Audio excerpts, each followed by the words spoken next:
Muktaar akka rakkoo cimaa keessa jiru gadda isinitti himatee jira. Garuu hundi keessan baga siif jaartii keef baga jettani hundi keessan. Muktaar maal jedhee himate Sa'iidoon jaartii kiyya reebee tumee mucaa irraa fuudhe. Ergisii isheen immoo gara maatii isheetti deebitee galte. Jaartiin isaa lammaffaan jechuudha. Caaltuun immoo akka Muktaar isheetti hin deebine ofirraa ariiti. Isheen sun immoo jalaa badde. Mee amma Muktaariif maal yaaddan? Ishee tokko Sa'iidootu tuubee jennaan reebee jennaan jalaa badde. Isheen kun immoo waan jaartii biraan irratti janaajanteef mana kootti hin siqtu natti hin siqtu qabeenya kootti hin siqtu jettee ofirraa ariite caaltu. Mee amma Muktaariif maal yaaddani Oromoo? Maal yaaddani mee amma? Garuu namoota baay'ee keessantu gammade. Dhugaa Rabbi baay'ee keessantu gammade. Ashama akkam jirtu hordoftootaa fi kabajamtoota kiyyaanii jira galata Rabbi isin baga jiraattanii bakkuma jirtanitti nageenyi isin faana jiraatu jecha Muktaar ilma keessanii obboleessa keessanii lammii keessanii Oromoo keessanii sabboonaa keessanii koomentii yeroo barreessitanii fi Rabbi caaltuu faana walitti isin haa deebisu jedhaa malee irrimmaa balaa zarraaf asiin naqaba achiin naqaba jedhina isin Oromoon nama wal lolumaaf jaalattu qoisin keessaafuu haadha manaa abbaa manaa wal akkatti isin jaalatta warri koomentii kun wayyoo dhugaa Rabbi akkatti isin jaalatta angaafa jaarsa kiyya faana wal loleen fidu gara keessa maaliif namatti gammadan malee akkatti gammadan dhugaa Rabbi Muktaaritti baay'ee keessantu gammade dhugumatti Muktaaritti hangammadadha maaliif ani jaartii irratti caaltuu irratti fuusatti nan aarsine garuu baay'een keessan irratti fuutti aartan ani irratti fuutti aare osoo hin taane maaliif dhiironni yeroo tokko rakkatanii yookaas immoo ati fokkistee ati boosomtee ati qophoomtee ati ofiiqxee ofiistee dantaa kee garuu dirqama irratti fuudhani maaliif dhiironni tokko fedhii lama sadii waan qabaniif fedhiin isaanii dubartii lama sadii fuudhu waan ta'eef dubartii sana lama sadii haga fuudhanitti dhiisan jechuudha. Kanaafuu inni lama fuudha jenne ittiin aaroo hin qabnu garuu maaltu na aarsee akka nama tokkootti mucaa caaltuu jalaa fudhachuu bichaan na aarse. Okay amma inni ani Sa'iidootti aaree jira. Sa'iidoon akkamittiin mucaa dirqama irraa fuudhee asitti maannaan jettu jedhee jira asumarraan illee akka yuutuubiin isaa rakkoo keessa jiru sinitti himatee jira yuutuubii san namarratti viidiyoo gadhiisu akka jajjabeessa sinitti himatee jira garuu Muktaar atillee maali beektaa amma badiin kee rakkoon kee maali ansitti illee murteessuu hin danda'u Muktaar dhugaa Rabbi hedduu natti tolta dhugaa Rabbi maali ani ijoollee Oromoo kana keessaaf ijoollee shamarra dura baay'ee na fakkaatan shamarran homaa rakkoon qabu keessaaf warri dhiiraa kun dhugaa Rabbi miskiinota maaliif beektan dhiironni keenya biyya keessatti illee ni uumanii biyya hambaa keessatti illee ni uumanii shamarra harka muraasa barkaa du'aa jirtu dhugaa Rabbi kanaafuu dhiirota keenya arrabsuullee xeequullee badaan ittiin tolu dhugaa Rabbi nuuf haa jiraatan kanaaf Muktaar kanallee ammoo osoo arrabsa jedhee hin danda'u jechuudha afaanuma kiyyatu hin danda'u maal godhariyaan dhugaa Rabbi afaanuma kiyya kanatu danda'e isa arrabsuu hin danda'u ammoo furmaanni isaa maal goota beektaa Muktaar caaltuutti jaarsummaa ergadhu jaarsummaa itti baay'isi Sa'iidoo mafaa kana itti ergi Sa'iidoo lollaan si umatte maaliif Sa'iidoon dubbisitti jabeessa waan ta'eef Sa'iidoo akka lolle Sa'iidoo loluu istee maal goota beekta Sa'iidoo sanatti ergite Sa'iidoon hunda'u Sa'iidoon engadda akka isin walitti araaramtan siniin jedha waan ta'eef garaana nyaatta yoo Muktaar dhugaa Rabbi yeroo akkatti kophaa teessu kanaaf maal goota beekta itti ergita Sa'iidoo itti ergitee caaltuu walitti isin haa araarsu siigalee Muktaariyye caaltuu faana walitti isin haa araarsu isheen tokko immoo maatii isheetti galte miti hin deebisiin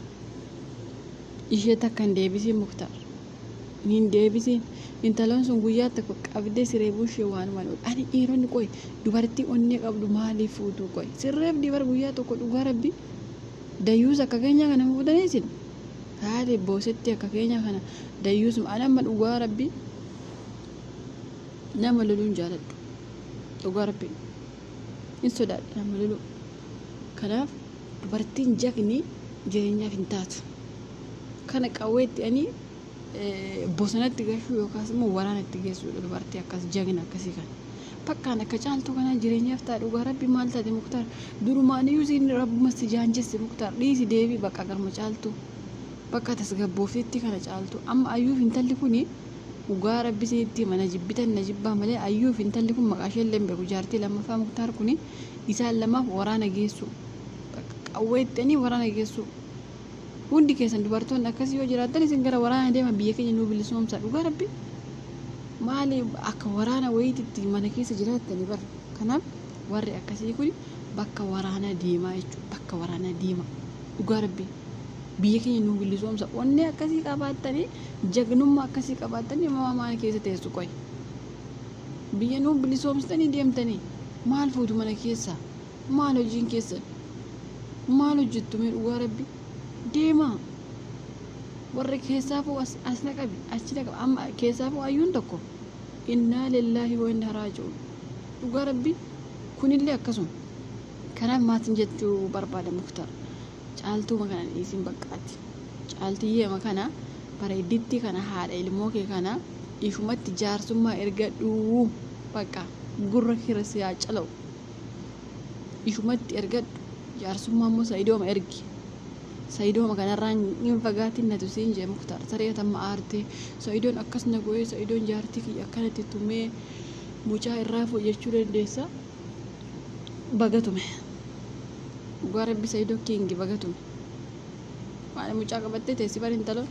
inumaayyuu Muktaaratti dhageenye malee soo viidiyoo sana dhaggeeffatte Muktaaratti intala sanatti galagaltee shuushee ilaaltu maaliif na barbaadde Muktaar Sa'idoo jetti bar na ulfeessuu feete dhiingistu coonaan gachuu feete jetti bar jaartiin kee Muktaar maal ati kana dhugaa rabbi haa deebitu amma deebitee mana warra isheetti deebisteen fidii ya Muktaar adaraa rabbi anumaas hin jedhe deebisteen fidii achumaa teessu isheen achumaa teessu jedhe ishuma kana deeffadhu atamma lama abdee teessee jirta caaltuu makee deeffadhu isheen sun haa teessu garuu bareeddiin taloo amma Muktaan bareeduman taloo ilaala garuu caaltuun illee ilaalame kaarroo ishee kana dhiironni kun isin galata hin qabdan dhugaa rabbi galata hin qabdan hagamaan otoo kaarroo qabaanne hagamaan otoo bareedne nurratti fuudhuun keessa hin oolu ani garuu karaa mataa koo itti jaarsi kiyya fuudhee hin beeka waan godhu dhugaa rabbi qoy dhiironni ammaaltuu namarraa fuutanii qoy rakkoon keessa maali rakkoo jiraay dhugaa rabbi amma rakkoon maalime qoy rakkoomti keessan iyyuu maalime jedhama rakkooma isin qabdan maali awo Muktaar maal yoo caaltuudha dhugaa rabbi mee kaarruma ishee ilaala caaltuu kana ishee sana ilaala akkatti guz xiqqatti si ilaalti kun yoo achi kaate kaballaatti lafa si buusti dhugaa rabbi ወይ Muktaar isheetii gadi yoo kana irraa yoo hafamoo intaluma kana irraa hafamoo Muktaar dhugaa rabbi waanuma isin hin baafnetti ol utaaleen ijoolleen keenya dhiiraa kun dhugaa rabbi amma namni lama fuuf ta'u eenyu beekta Sa'idoo bicha Sa'idoo dhugaa rabbi Sa'idoon dubartii sadii fuuf malaayu bakka sadii afur bakka dhugaa maaliif waanii fi jeen qaba malee Muktaar ati hin guddanne yoo Muktaar ati ganaa yoo guddatta ijoolleedha bar dhugaa rabbi Muktaar kun inde ganaa yoo guddatta maaxxolu taalte deemte lama fuuta ganaadha baratam caaltuu faana yoo haasofteen quufne mucaa kee faana yoo haasofteen quufne dhugaa rabbi nama naarsu anan akka malee na aarsa dhugaa rabbi yerumaa yoo as bahee hin qaanfatu Sa'idoon na aarse Sa'idoon jaartii kiyya tumee jedha bagatume si yala arii dhugaa rabbi bagabadde